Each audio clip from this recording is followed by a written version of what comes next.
I always jokingly say our model is based on people who hate the gym. The amount of people that come to us and say they hate the gym, but they stay for the package, for the community. This week, we dive into the business of Optimal 24, owned by Munro and Ruby Hunter, and they share how they've built their business to 20K a month in less than 12 months. We run through each element of their business and what they've done to ensure they have fast growth in a short amount of time. Last month, we've signed up 20 people between the large and small group, which is amazing. We talk about team, product, marketing, sales, and much more, and go through every single element of how they've grown their business. Originally, we thought, oh yeah, it'll be fine, it'll be organic, because we thought, oh, Hereford's too small, everyone knows who we are. It turned out not everybody knows who you are, not everyone has heard of you. We hope you enjoy the episode. Max, Ruby, thank you guys so much for coming down to the FMA podcast. Let's go ahead and dive straight in. Before I do, the reason I wanted to have you guys down is that I was having a call with yourself, Max, and you told me that you were just celebrating your 1 year mark of being open, and you guys have had incredible growth in just 1 year of being open. I'm kind of going to give a bit of a spoiler. You guys are now a 20K a month gym in 12 months, and there's so many people that are listening that may not have been at that milestone yet, and they've been in business a lot longer, or they're thinking of opening a gym. And essentially, there's a lot of things you guys have done right and a lot of the mistakes you have avoided to be able to get to that point in the business so quickly. So I wanted to have you guys on to showcase what it is you guys have done in this short window to get to where you guys are. But before we dive into all of that, it'd be great, Max, if you could give us a little run through of the name of the business, the model, and the price point. Thank you, Charlie. Thank you very much for having us as well. So we're Optimal Performance 24. And we run a large group and a small group facility. So we've got two units next door to each other. So one is for the small group and one is for the large group. And then we work off a front end and back end model. So the front end is 6 weeks and then going into the monthly subscription. So the monthly subscription for the large group is £137 a month. And then the monthly for the small group is £197 a month. Nice. And how many people is it per session in the large group and in the small group as well? So the large group maximum capacity is 12 and then small group is 6. Yeah. Okay, great. And Ruby, I'd love if you could tell me about how the kind of programming works within the sessions that you run. So what's the difference between the large group and then when it comes with the small group? Okay, so the program for the large group is a slightly different setup to the small group. The two gyms are slightly different. And so there's two locations, so the gym floor is live at the same time simultaneously, right? Yeah, so we make the programming to those gyms, and obviously to try and make the coach's life as easy as possible so they can do their job of coaching the best they can. We're following like a 6 to 12 week program. So our two employees are in charge of our program. We've just made that transition to them doing the programming, and they'll do all the main compound lifts throughout the week, the push, the pulls, full body mainly, every day. And then we do have a recovery day on a Thursday. Everybody does a stretch and a zone 2 cardio session on Thursday to keep the quality of everyone's movement. And then into the small group, it's slightly different. It's the equipment's different in that room, so we'll adjust it to that room. And again, it's a bit more personalised. Obviously, it's 1 to 6. People's injuries, people's niggles, we can cater for those in the small group. The program, again, 6 to 12 weeks, where we measure them at the start and measure them at the beginning so they can see their numbers change. We'll test at week 1 and we'll mini test at week 6 and test at week 12. People kind of look forward to those, ish. And do you notice, is there a different demographic in small group than there is in large group, or is it the same? Is there any key differences you guys notice there? Yeah, slightly older in the small group session, but it is a great mix between the two. Yeah. Yeah, it's quite diverse. I'd say our average age settles around that classic 45. Yeah, but there is a massive mix between we're coaching people upwards of 70 years old. And then there's one girl in our small group I can think of off the top of my head is 21. So there's quite a diverse range, but generally smaller group is a little bit on average a little bit higher. And then I also, in terms of the model, I just speak about this now before we kind of go through the story and journeys. I remember having a conversation with you quite early on when I believe you were expanding into the second area, because you started off just with the first and you had plans to move into the second. And I think this is where one of your good decisions came into the mix in terms of picking the right model for the second location. So do you remember what I'm referring to in the conversation? We remember very well. Okay, amazing. Yeah, I'll let you guys tell the story then. Well, yeah, we were talking to a mentor of ours at the time, and then our first thought process was, because we were going to potentially compete a bit more with local gyms, was to make it more of like a high rock style studio. However, it just didn't sit right with us, did it? We made that decision, and we didn't make it the decision. We were like, this was kind of like what we were thinking of doing, and it just didn't sit right. We just didn't want to completely commit to that. And then we had a discussion with yourself and just said, we've taken on a second studio. And we didn't even really too much ask for your recommendation, but you just said, from speaking to so many gyms, this is kind of how I see it. And you could basically like cannibalize your current model of large group. And then people would just be like, well, I'll pay that little bit less and just go into the high rock side of things. And actually, when you said about, I'd look more to keep your quality, keep your premium, and then go more into the small group. And as soon as you said that, I was like, oh, obviously that's what we need to do. And it made it so obvious. And we love coaching. We love the service we were given. So it had been silly to like dilute that even more. But it was to concentrate it even more was definitely the way to go. Yeah, and there was a couple of things that stood out for me when you mentioned that. So, and obviously as coaches, and High Rocks is very popular right now, so it can be quite exciting to think about adding that into your gym. But in that, and High Rocks is great also, but in that specific context, because you had your large group model, which was up and running, successful, clients through the door. Then you had the potential for this second site, and from what you told me, the large group classes would be even larger. The cost per month would be lower than the original large group.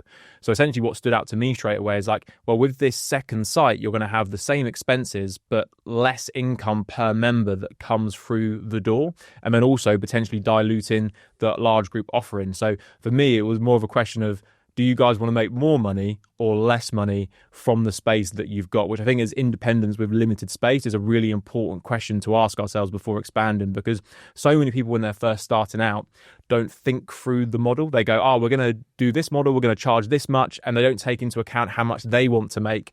And this is also a really important conversation that we had quite early on. Again, hopefully you guys remember, but I remember asking you guys, like, how much do you guys want to make personally by the time you get to this mark? And you told me what that number was, and then we were able to kind of figure out, well, actually, this is the pathway that's going to give you the least resistance and also going to give you the greatest impact as well. Do you remember that conversation there as well? Yeah, definitely. Yeah, and it even just looking at the unit, it wouldn't have worked as well anyway. But regardless, we're very proud of that space that we can offer people that even higher quality service. So it was 100% the right way to go, and then it's created the model that it currently is, and we can see more of a future that we can potentially scale it that little bit more as well. So let's start from the beginning in terms of the journey. So you guys have both been PTs for about 10, 15 years before, correct? Mm-hmm. Amazing. And you guys kind of knew each other through just as kind of colleagues and peers. And then when did you guys decide to get into business together and build out the gym? What was the deciding factor there? We saw each other at a fitness expo in London. We went to school with each other, and then fast forward 10, 15 years later, we saw each other and was like, oh, hi. We got chatting, and we're in similar spaces in our career at the moment, a little bit of leaving jobs for reasons. And Max said, do you want to open a gym? And I thought, well, this is good timing. Was it at the expo straight away, or was it a conversation after, or was it that quick? Pretty much. We didn't really stop and talk too much at the expos. Yeah. It was afterwards, and I actually went there with the intent to ask Ruby. Oh, but I just didn't know she was there. I just had the intention to ask her anyway, and then we saw each other there. And then after I messaged Ruby and just said, look, this is what I'm looking to do, and it was due to her reputation why I reached out to her, amongst other things. Also, I feel like a male and female is a really good combination for people. So say you're getting coached, some people just prefer either or, and I just think I was guessing, but I think the guess was good. I thought we'd work well together, and it turned out. And so you could have potentially gone out and started the gym off on your own, but you specifically sought out a business partner and asked Ruby. What was the qualities that the Ruby held in terms of a coach or business person that you believe she brings to the table to be able to create what you guys have? I think a big part, like I said earlier, was the reputation, because Hereford's a small place, and anyone who's listening to this who is potentially from Hereford, they'll just be nodding away straight away. So the fact that there's a lot of different fitness heads, fitness people in Hereford, and there's usually certain things that could be said about them, whereas everyone I spoke to with regards to Ruby was always positive.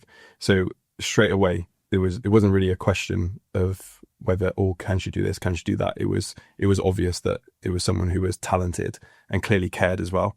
So it made my decision to ask her quite easy, to be honest. And that local reputation speaks volumes, right? And it is really, really helpful if you're, let's say, playing on your home turf when it comes to opening the business. And did you notice that positive impact when you opened? You were able to bring people through, just through the people that you knew in your network? Well,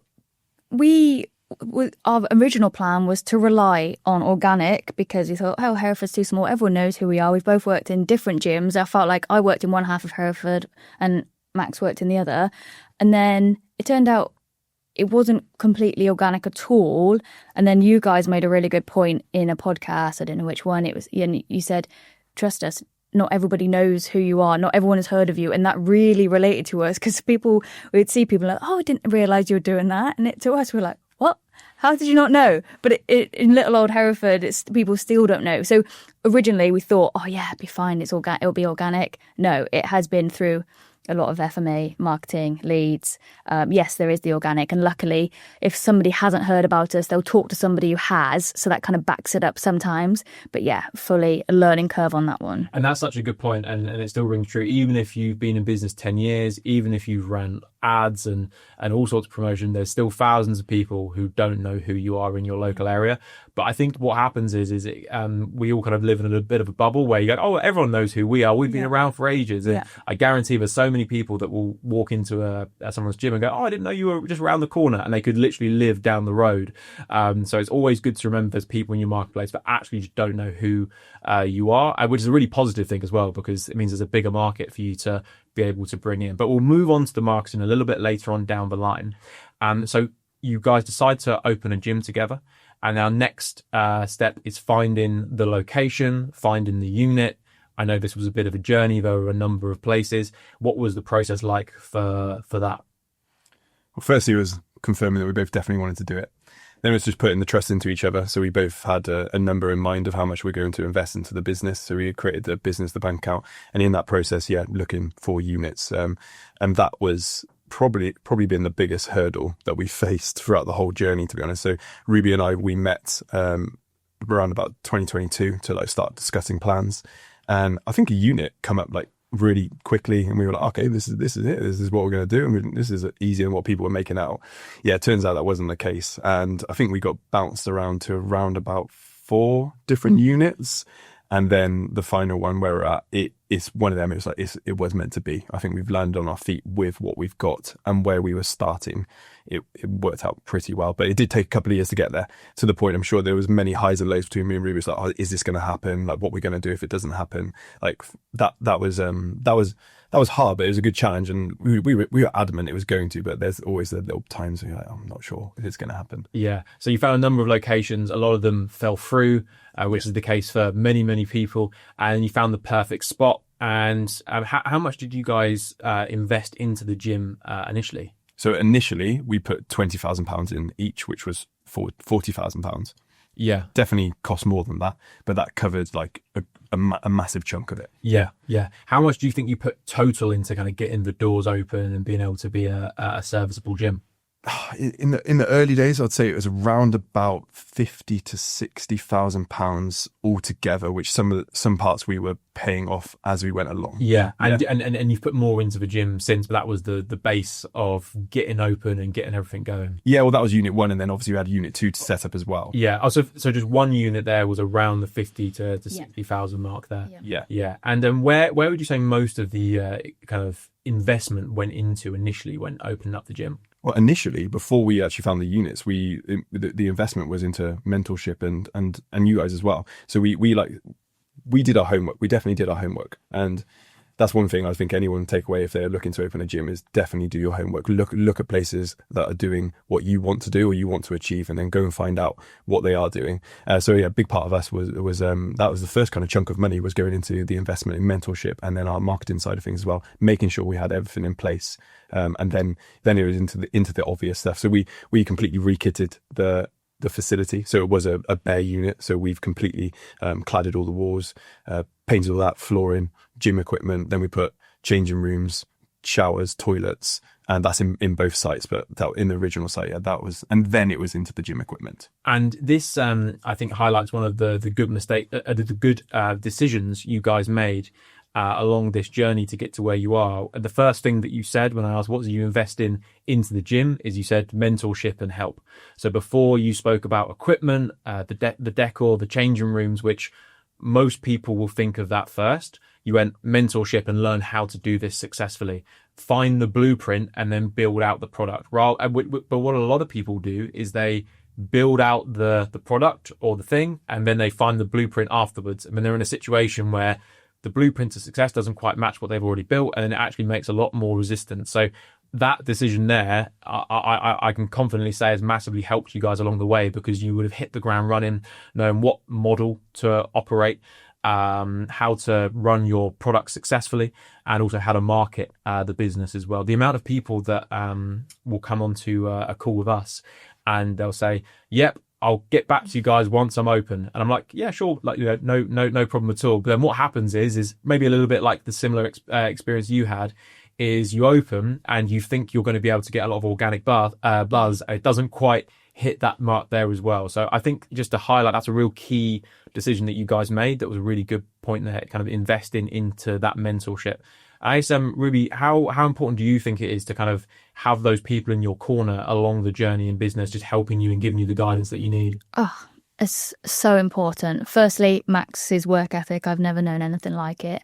Couldn't imagine doing it on, we said this last night, couldn't imagine doing it on our own. Both work really hard, but still couldn't do it on our own. Super glad we've done this together. And then I wasn't too familiar with mentorship programs or marketing agencies before Max came along and suggested you guys. And again, could not do it without, that's the difference between every other gym we've worked in before. That is the difference. Did you have some skepticism thinking about mentorship and those sort of things, because you've never had any touch points there at all? You're like, oh, do we need this? Was there, because a lot of people, well, everyone that starts a business is also in that position where they've never done or experienced something before. So did you have some fears and skepticism there? Absolutely. That just like parting with that money, everything's a risk at the well, it's always still a risk, but at the beginning of it, the money is a massive risk. But couldn't recommend it anymore to people starting out. Absolutely. And carrying on. Yeah. And what equipment did you got? So obviously you invested in mentorship, and then the flooring, you mentioned the changing rooms, all of the fun stuff before you can open the gym. And then what equipment did you guys initially start off with? So we've gone for in the first gym. So there's 6 rigs in there. Then kettlebells, dumbbells. And then erg-wise, we work on the ski bike row as well. And then everything you can classically think of. So medicine balls, benches. So it was very much like the functional strength and conditioning training, really. Nice. And did you guys pre-launch the gym and sign people up before you opened, or did you? What was your process there? Yeah, that we did pre-launch. So that was with you guys. We did the pre-launch package, and so we were signing up people before they come through the door. I must admit, I can't remember the exact numbers. Can you remember exact numbers we had working through? I feel like the goal was 50. The goal was 50. I think we were around there. Yeah. We hit around about 40 people walking through the door for the day one. And obviously large group training, 40 was the number. Was 40, because some people go really ambitious, but also this is your first gym. Was 40 there as a stretch goal, or we just want to work with a small amount first to obviously make sure the product is working as well? Yeah, and because the goal, like we mentioned, the goal was 50. We hit I'm pretty confident it was around 40 that we hit. So it was just to, I think the hardest part for us, it was being in Hereford. The price point we were putting ourselves at was a rare price point for Hereford. And what was the front end price point? Front end is 205 for large group, and then it was 297 for small group. Yeah. So and even that front end was a new concept in Hereford. So it's for that, it was trying for people to understand what we were going to be offering for that. We're not the same as the other gyms. So it was that element of we were just so passionate to be like, we're going to show you how we're going to do things, and it's going to be different, but this is why you're paying for that. Yeah. It's not just going to be your classic gym, turn up and then you see you later, and then that's the end of it. And did you guys have any fears about selling at that price point? So 205 or 269, I believe you said. Is that correct? So it was 205 or 297. 2297. Yeah. Did you guys initially? A lot of people have fears of selling at that price point, or a premium price point. Did you guys have any hesitations when you were first going? Are people going to buy it? Did you have any skepticism there, or were you pretty confident? Absolutely. We're the opposite. The sky's the limit for Max, and I'm the one going, oh, I don't think so. But it happens with most things with us, and we always end up meeting in the middle somewhere. But 100%, I just need that bit more leading because of the price point to start with. Yeah, I was super fearful, but I just didn't value my service enough, our service, and I absolutely should, and it's completely the right thing to do. But of course, it was scary. And what has and the reason I'm asking that is because so many people will have the same hesitations and fears of selling at a higher price point for the exact reason, I don't think I'm worth it. This person charges this person charges that. What changed for you to then value the service for what you charge? Well, one, I didn't back my experience enough. But two, now being in the business and learning more and more about it, it costs a lot to run a business, and then a successful one that's not putting you stressed into the ground straight away. It costs a lot. So you have to charge that much for your service. Everyone else will value it as much. I've had better feedback than what I've ever had with any other clients because they're paying money for a really good service, but they're paying for it. So it's the feedback from the clients has been great from it. Our business is better from it. Just the gym itself runs better from it. So yeah, compared to a lower price point gym, I feel like we're just a year in because of it. So charging a higher price point has brought in a better quality of client and someone that actually values that more. Yeah, absolutely. We're getting the results that they deserve much more commonly. Nice, amazing. And so you sign up these initial people that come into the gym. Can you run me through that process? So they sign up for, what was their front end offer like lengthwise? Was it a 6 week? 6 weeks. Okay, 6 week kind of foundational program. Run me through that process. So let's say I'm a member, I've just signed up to your new gym. What does that experience look like for me and how am I onboarded? So at the moment, what we do is myself and Ruby mainly look after the sales and like all the leads that come through, however they come And is through. it both of you that do the sales? Yes. Okay, amazing. We'll get to sales a little bit later on, but yeah. Yeah, so we'll take that initial call, and then generally we'll invite them down. If they like the sound of it over the phone, we'll invite them down for a consultation. If they're unsure still, then we'll just invite them down to come and see the gym, just to like lower that anxiety and just get them comfortable with us as people, and then hopefully they can either meet us two or the other coaches as well. Then from that we'll go into a consultation. That consultation is a one-to-one. So I always like the idea of making people feel as least anxious as possible. So firstly, like I said, see the building so they know where it is, what the parking's like, where you're going to enter, where the changing rooms are, where you fill up your water bottle. Like I think all like them little things to take out them trying to figure out the ambiguous like side of things. And let's just pause on that point right there because I love what you just said. And this is going to sound like a very obvious question, but you said, I want to make sure they feel as least anxious as possible. What is it that makes you think like that, to act like that, and why do you do that? I think anything when you come into a new environment. So I think less so now. I'm definitely more like confident in myself now. But then in other situations where I've not like fitness, but like just generally other situations where, say, it's like a sales conference when I used to work in sales, for example, you go into these places, these massive events, or wherever it is, where somewhere that you're not familiar with, and you just feel out of your depth. And you're kind of like, for me personally, how I tackle situations like that, I'll sit back and figure everything out, and then I'll come in when I feel a bit more confident in the environment. Whereas I want people to feel as comfortable as possible as early on so they can showcase their personality and be themselves ultimately. So I think that like really rings true of me, as in making people feel as comfortable as possible. And also fitness is massive. Like it's that people want to be healthier, but they don't know how to be healthier sometimes.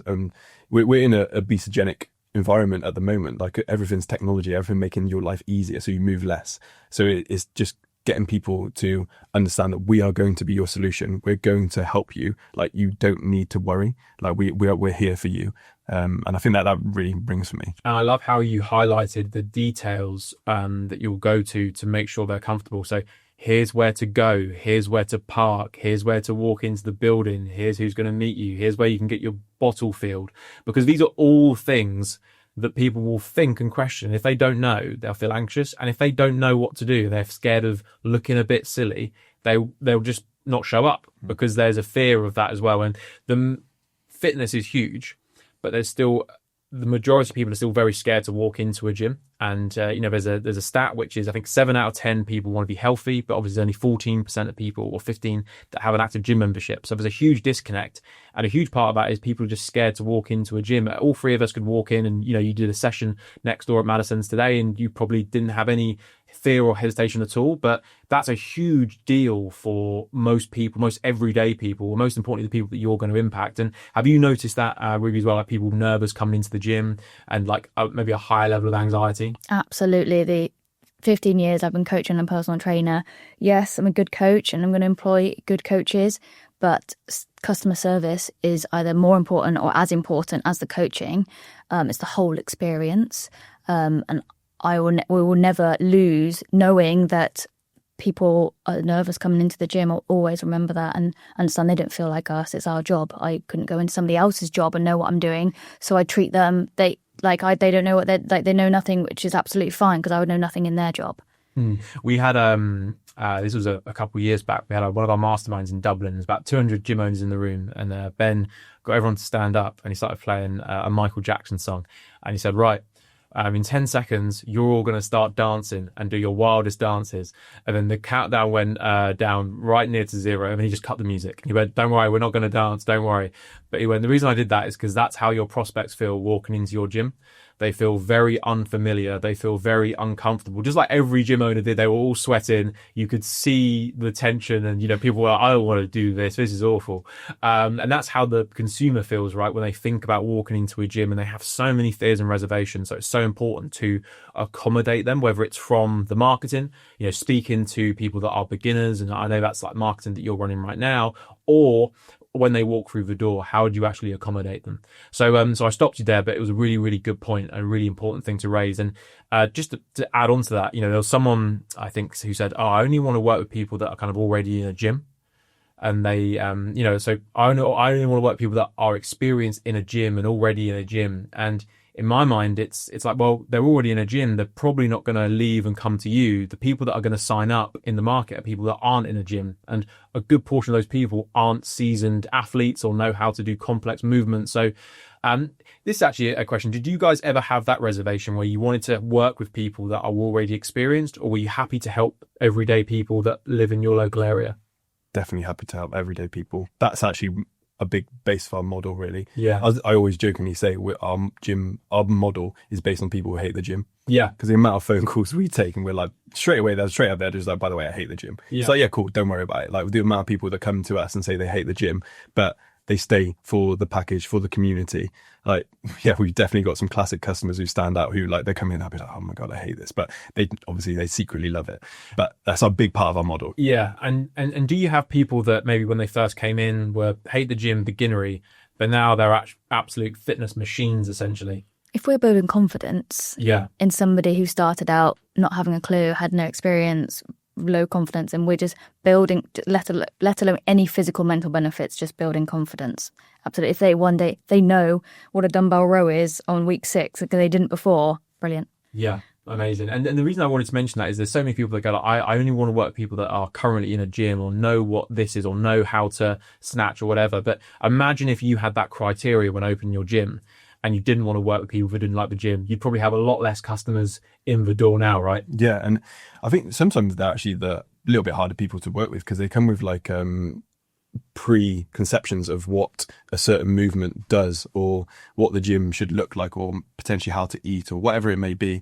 So actually you've got to like kind of debunk what they know and then point them in the right direction. Whereas the people who come with no experience, they're just like, you can tell me what to do and I'll listen to you, and that's it. Like, I'm not going to go anywhere else. And you can hold them with your ethos of training and nutrition and build them up, so they share your ethos and your values, essentially. So although they're at a beginner point now, when they work with you, they're not going to be beginners, and they're going to be experienced, and they're going to, if they want to do a high rocks or whatever it is, they're going to be able to do that because you've been able to find them where they're at and speak to them where they're at and mold them and kind of get them to where they are. So that was, we just literally spoke about getting them through the door on the consultation, but I wanted to stop there, but please continue. So you make sure that they know where the water is, know where to go, know where to park, then kind of what happens from there on.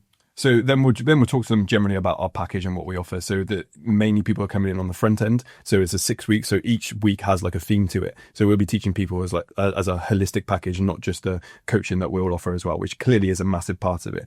But each week. So for example, week 1, this is relevant to most people that come through our doors. We talk to them about overtraining and then finding their routine. Because a lot of people, yes, we are at a higher price point in the local area. They'll be like, right, I need to come every day to make this worth it. It's like, look, if you haven't trained for like the last decade, which again is quite often with us, it's like start with two a week, and then we'll build up to that 3, and then we'll see how we get on from there. So it's getting people to understand that there is a process here. This is an investment. It's not just you are just going to come here all the time and you're going to be fine with it and love it and feel great. There's going to be DOMs. It's going to happen. So it's like slow everything down a little bit. So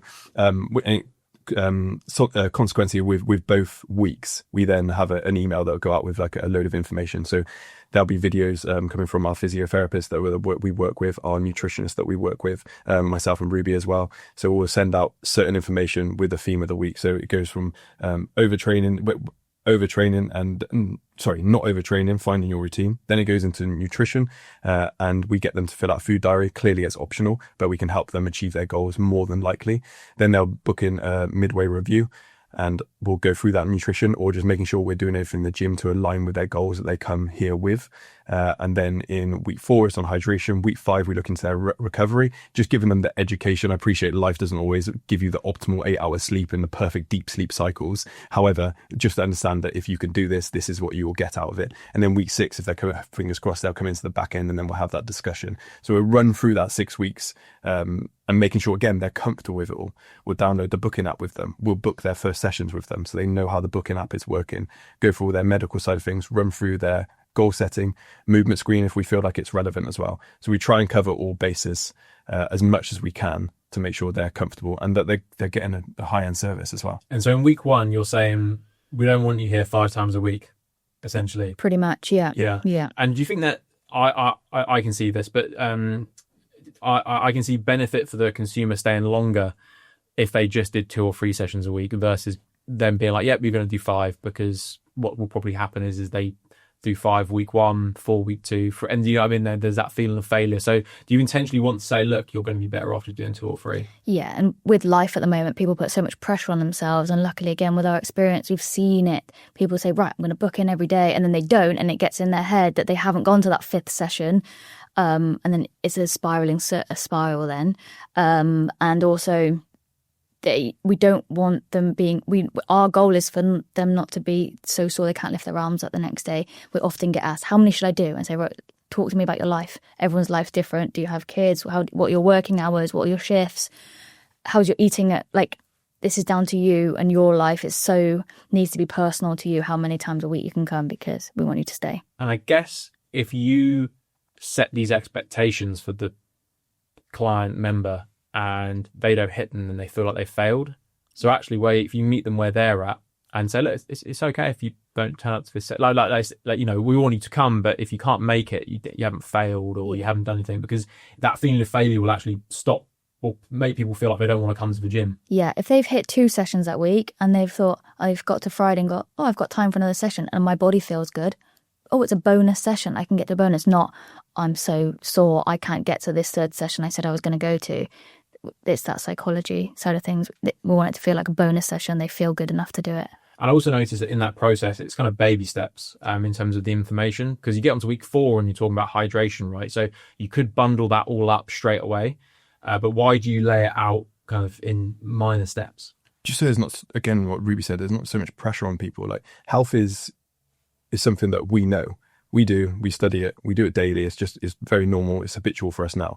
Whereas not everyone starts out like that. They could be, for example, they could be a plumber. They know loads about plumbing, but they don't know anything about health and fitness. So if we chuck all this information at them, then they could just potentially either forget it. They won't want to do it because they're a little bit overwhelmed and they're already busy people anyway. So it's just breaking things down to create that habit and making it in that bite size so they can be like, all right, do you know what, this week, yeah, I can focus on getting 2.5 litres of water in, for example, if they only did, I don't know, 1 litre, 2 litre. So it just gives them baby steps to help them out.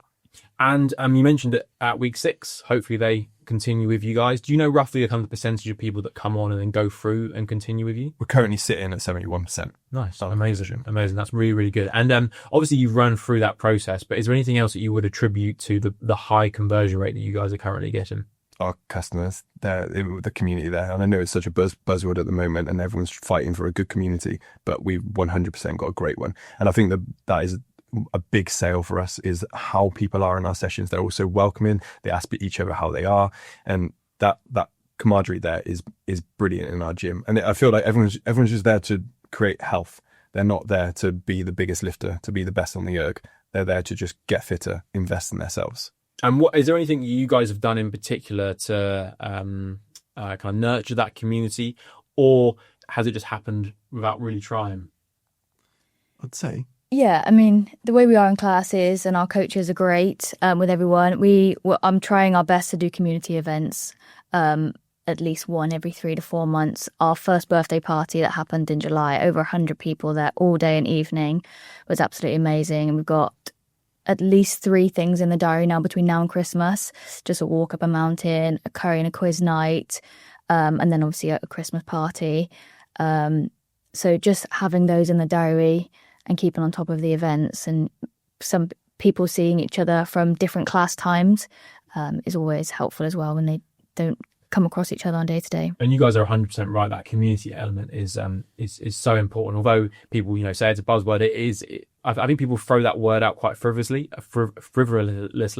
but they don't actually probably utilize it like you guys have in terms of regular meetups and events. And you said earlier, Max, that everyone knows what to do in terms of fitness, or you could go on to ChatGPT now and get a plan written out and your nutrition done and learn all about hydration and everything there.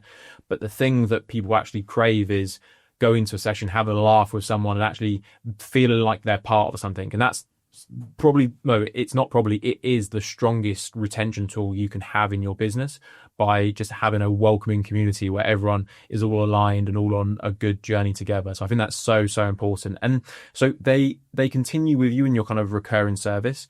What do you know what your retention levels are or monthly attrition levels of people that will drop off? We're sitting around about 3%. Nice. Yeah. And what's the process when I've done my 6 weeks, I've received the information, I've done my check-in, I've continued, I'm now just an ongoing member. What's the processes you guys have in place to make sure that the members are still cared for and they're either being checked in with or conversations? What does that process look like for you guys?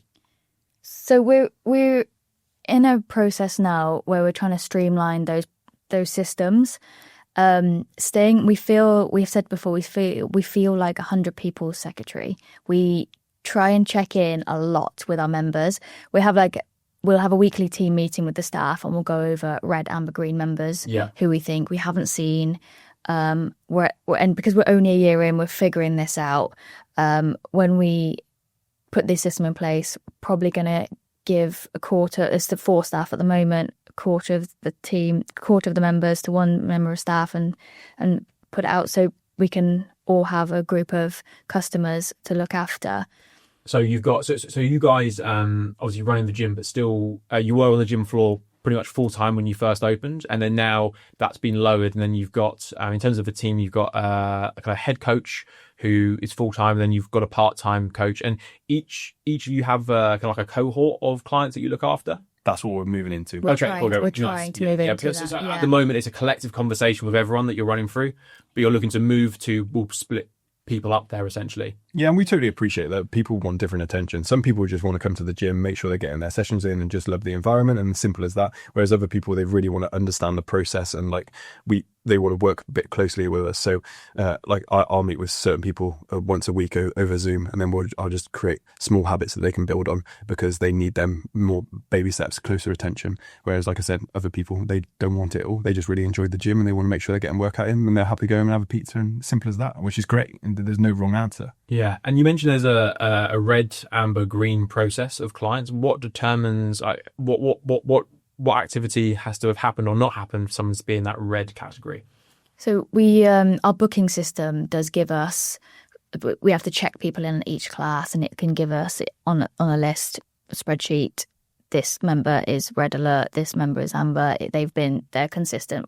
But because we're still quite involved and our coaches are quite involved and we're constantly communicating, and because I say Speech Marks, we've only got 100 members, we can keep on top of everyone. We are aware, oh, have you seen so-and-so? Have you seen so-and-so? But obviously we want to grow.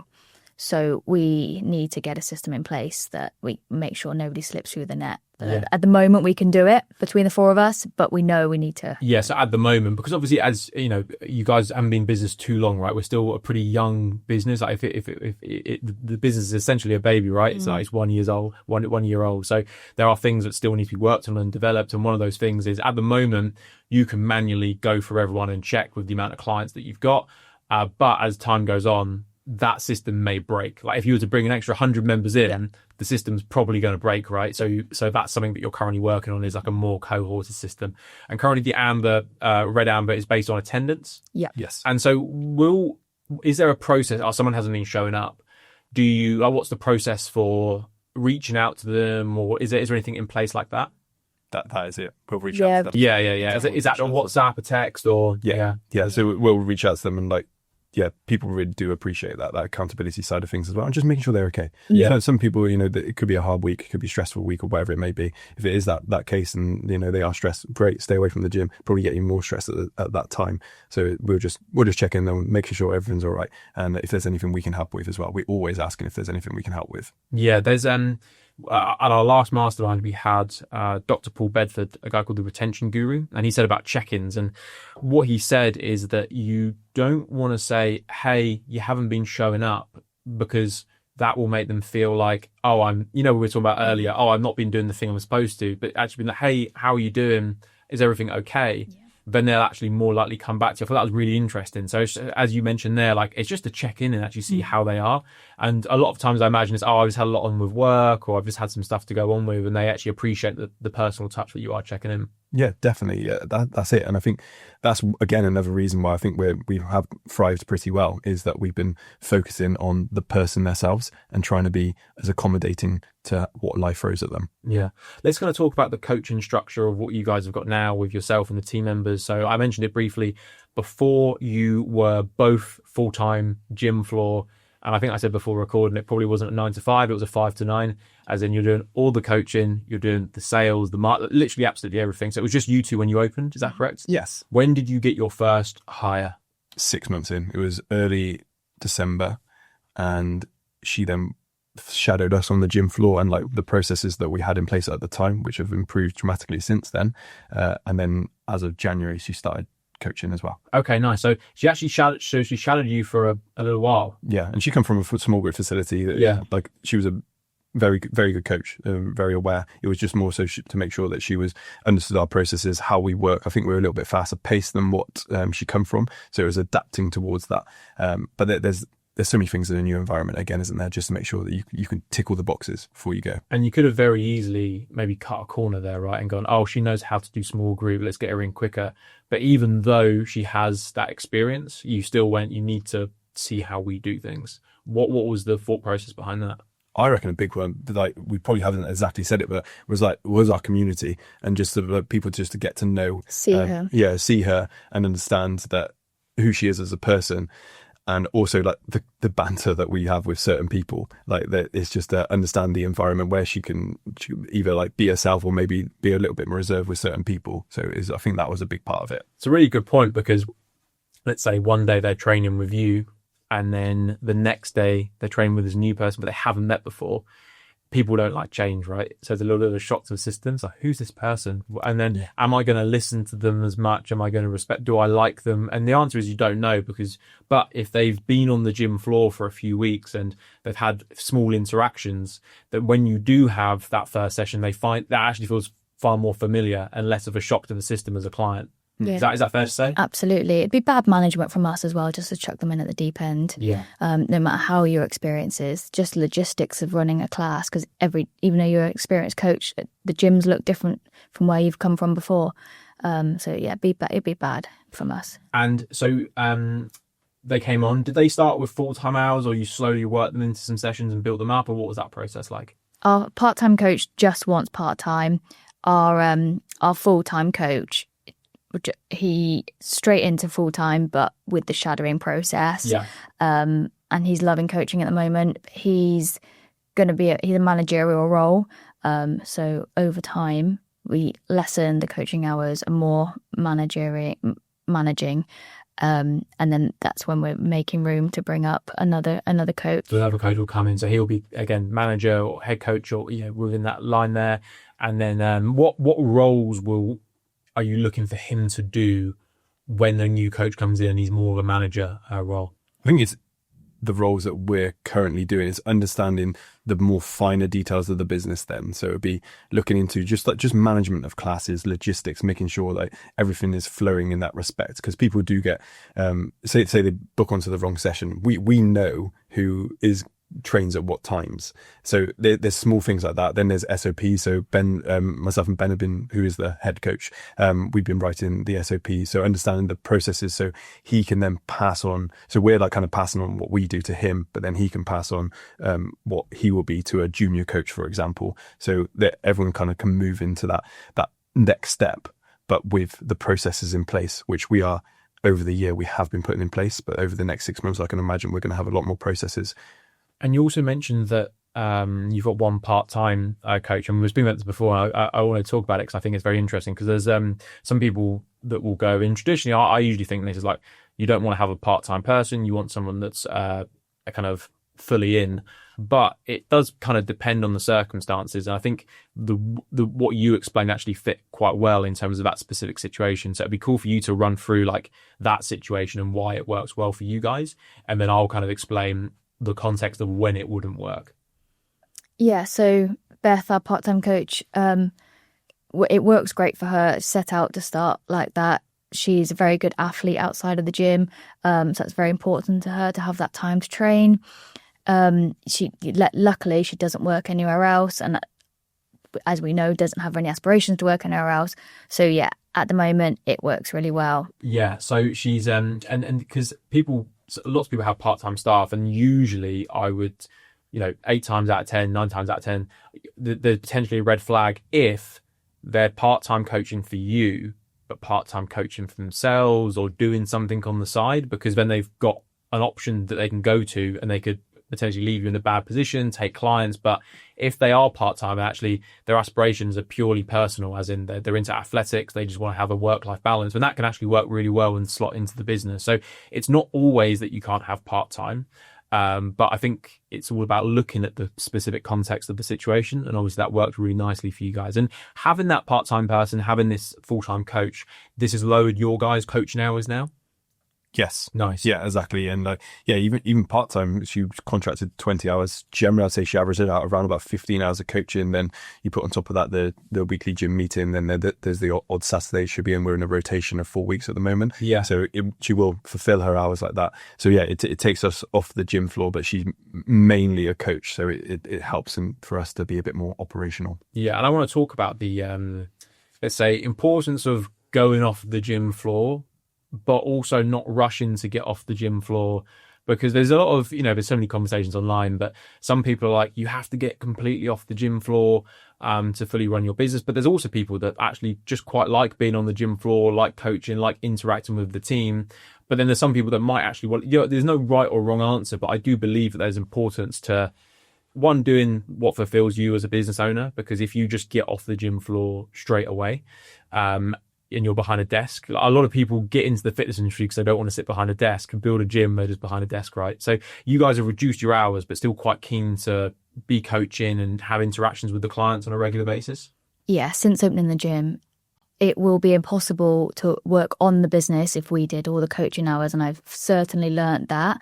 And that is the goal, is to get off the gym floor. However, I certainly enjoy seeing people and keeping in touch once a week, but being around. But the gym will not grow if we're on the gym floor, so it has to. And this is that other side of it, because you've got, I want to be on the gym floor, I want to help people, but actually you're limiting the amount of people you can help if you're solely on the gym floor, right? Because that's time for conversations of sales calls that you can't have, or that's marketing you can't do, which is going to bring more people in. So it's all about finding that fine balance. So tell me why it's so important for you to have those regular engagements with the clients still on a weekly basis. So Hereford is a small place. A lot of people that come to the gym know us, and they come to the gym for us. So I want them to see us. I don't want them to think, yeah, we signed you up, see you later. It's just great to keep in touch with them and just check in, see how the family, how was your holiday, that sort of thing. It's just good to see how people move. But we're the 2 employees we've got now, we want to employ people that are better than us. I want to have a better service. We've done this 15 years. I want people to have people working for us that do a better job, or we'll train people to be better and give a great service. Yeah. And I'll just be fully proud of them doing that. And Max, what about you in terms of the importance of getting off the gym floor, because you need to work on the business, but also the balance in that, let's say? Yeah, and we're definitely in like a transitional stage at the moment where I'm less so on the gym floor. Whereas for me, what's important is to elevate the service like to that holistic approach higher than the coaching itself, which is obviously very important. But then I enjoy talking to people about their nutrition, about their habits, about their accountability, like stress management. That I enjoy trying to create that service where people aren't just looking at it as in like it is a gym and that's it. It's everything else as well that will hold people accountable. I meet with people regularly. So I could be meeting them weekly, monthly. And so there's one who highlights in my mind now who come at day one on our small group PT membership to now. And it's gone from me telling him to break down his mince meat into 4 Tupperwares so he can take it out of the freezer instead of taking the whole batch out, because he would just be reluctant to take the whole batch out, to now he's talking to me about macros and tracking his weights and tracking his erg times, what's his splits. So for me, I see massive value in that, and I know certain people will see huge value in that. So it's creating that whole holistic package. And at some point, it's going to be your head coach that's going to be having those conversations and passing that on. But for now, building those personal relationships is going to do you wonders in terms of the word of mouth and the referrals that will come in through all the people that you've helped. But if you were to try and back away now and leave it to, the 1.5 team, right, it's going to be a lot harder to have that impact and that personalized touch while the team is kind of where it is until it gets really built out and fleshed. So moving on to, I want to kind of go into a bit of marketing and sales here. So you mentioned your sales process. You both do the sales? Yes. Yeah, nice. And does it depend on the day, the time? How do you kind of divvy that up essentially? So the way FMA works, not to tell you about your job, but when we release an advert and the leads come flooding through, it's just a little bit we'll be like, right, you take boys, I'll take girls, or if one's on the coaching floor and the other one's not at work, right, it's me. At the moment, it's a little bit just like go, yours, yeah. mine. And then, we'll just concentrate on that list. But it's the first time we've ever done it. This time, we've always done it. And then any leads we haven't managed, who haven't called us back or didn't answer, we passed on to our coaching staff for the first time this past week. And it turned out to be very successful, because it was obviously, it's our baby. Yeah. So it's obviously very hard for us to let go of that sales thing, because it's our business, our livelihood.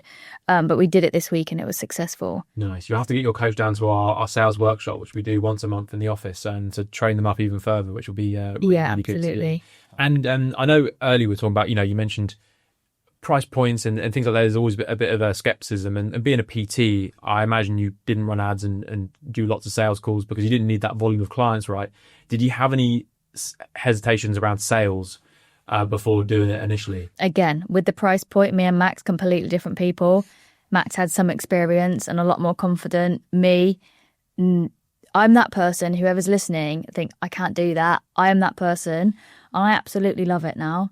I don't know. I'm not the best at it, but I'm getting better. I have every call better and better and better, and I completely understand when everyone says I couldn't do that. But when it's your business, something's just changed in me, and I love talking to people about why they want to join the gym, what their whys and what fors. But I'm loving the sales as well. And so it sounds like there was a point where you didn't love it, Yeah. and you were scared of it, and as you mentioned, you loved it. So, Yeah. a kind of same question: what changed for you? Because there's so many people that have that. I don't want to do calls, or they'll make excuses of why the leads aren't buying, but really there's a fear-based motivator kind of line that is giving them this lack of success when it comes to sales. So Yeah. what was the transition for you? So it's been really nice to understand people I don't know putting their trust in me and their money and their trust in us and our business, saying yes, I'd like to pay for 6 weeks, putting that trust into our hands, and also the numbers. When we got to keep an eye on our numbers, the retention, our conversions, attrition, everything. When we see those numbers down on paper, I'm like, right, well, that's 77%. I'm just so motivated to keep our percent as high as we can. We've got to hit those numbers, but it allows me to help more people, give more people the best hour of their day. So why wouldn't I want to sell to people to do that? And I think that's the mentality, to help more people when it comes to sales, because a lot of people that don't like sales, they're thinking of sales as sleazy, cheesy car salesman. But do you have anyone that comes to mind, or just has it happened before where someone has given you an objection? I want to think about it, or whatever it may be, and you've used your sales skills to get them to purchase, and because of that, they're now a raving fan of the gym. So someone that wasn't 100% keen to you having to utilize sales tactics to then them being an amazing customer. Yeah, absolutely. And I mean, there's your guys, Luke, who's obviously sales guru, and then there's me with still limited experience, but absolutely through the help, scripts and stuff like that. Yeah, absolutely. That turning point, and you think this is never going to happen, and then it happens, and you think, oh, okay. It just gives you a little bit, 1% extra confidence for the next one. Yeah, and if you were only willing to, let's say, sell the people that were running towards you on the phone call, right, it'd probably be a lot less than they've actually come through, because it all goes back to what we spoke about earlier, where people are very anxious. I don't know where to park. What do I do? So there's all these fears that you have to overcome, but actually they are some of your best customers, right? What's your approach to sales, Max? So at first, definitely different to Ruby's. We're probably similar levels now, but I was very much on taking the approach that I'm going to help you. So if you don't pay us for the service, you won't get helped. And the situations that people will elaborate on their forms coming through, filling out, saying about their potential health problems, bless them, then I can change that, and I'm extremely confident that as a package we can change it. So if you don't give us the money, then you won't potentially change. So I very much take responsibility for where they are now and where we can get them. So in my mind, it's always like, I need to make this sale. I'm not saying I always do. I'm not saying I always do at all. Far from it, because price can be an issue for some people, and that is what it is. But I definitely look at it as we give a valuable service that's worth it, and I'm going to turn your life around for the better. Yeah, so it's all about that process of I'm helping someone, and the process that I use is the mechanism to get them to the next step, so I can actually start to help them. I want to flip back to yourself, Ruby, and just ask a bit of a mindset question, because it sounds, and this isn't me giving any sort of criticism, because it sounds like you are kind of a self-confessed person that has maybe a bit more of a fixed mindset, whereas Max, naturally, you're a little bit more of a growth mindset in terms of let's go.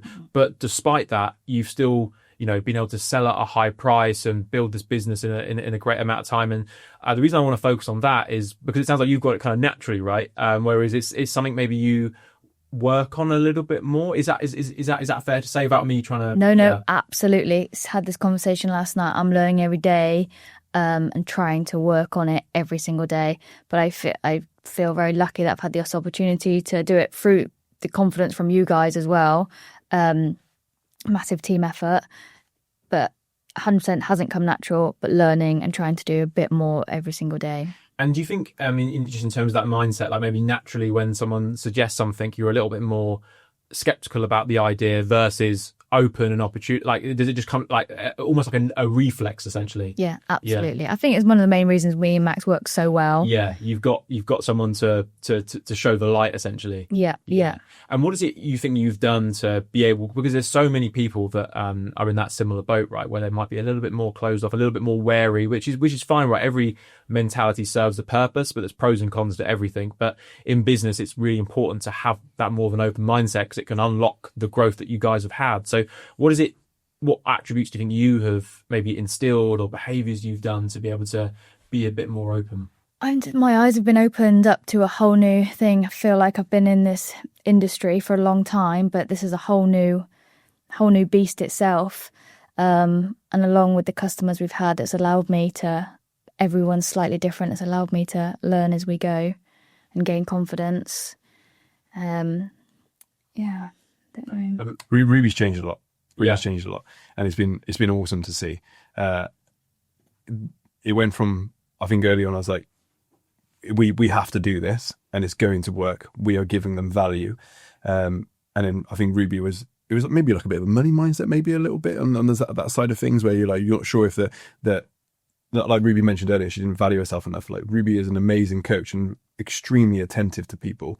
So worth every penny. So in that regard, I think it was unlocking what she had to offer. Yeah. And I've seen like Ruby going from kind of in a way like I can't do this sale, even though she was absolutely trying really hard, to like then outselling me and calling herself top seller. So yes. Rubbing it in. I love it. So it was like I've seen a massive change in that. And then even business perspective, her mind's opened up a lot. Like I will come up with a lot of ideas. I'm not saying they're good ones, but like some of them potentially are. Whereas I think at first Ruby is like you say, it's a bit of a reflexes in like, well, I'm not sure about that. But it's the conversations are completely different now. It's like we'll just sit there eye to eye, and I'll mention something, and she'll be like, yeah, okay, I can see that working, and then we work through it together now a lot more. So it's been an awesome process to see just in that regard how much Ruby's actually changed from like day one to over a year in now. Yeah, amazing. And last couple of things I want to touch on, like kind of marketing. So with us, it's obviously we run kind of your paid marketing. I think you guys are running the beginners campaign. Just kind of briefly run through the process of like, right, we need to get some more sign-ups, some leads in. Like, what does that process look like, and how does that work for you guys? So I think as of like pretty much going back to work today, we're going to change that process because we've been reactive to seeing gaps that we can fill, and we're just like, right, we had targets of how many large and small group, which we've hit now, but we can see huge potential in our business, which is very exciting. Like we're definitely at like, let's say stage 1, we can see stage 2 and 3. Yeah. And I think coming down here has really ignited that. We've been asking each other the questions last night at dinner to understand what stage 2 looks like. So I was going to say, so when you mentioned like marketing's been a bit more reactive, so it's like, right, we need these clients, let's tell the tap on.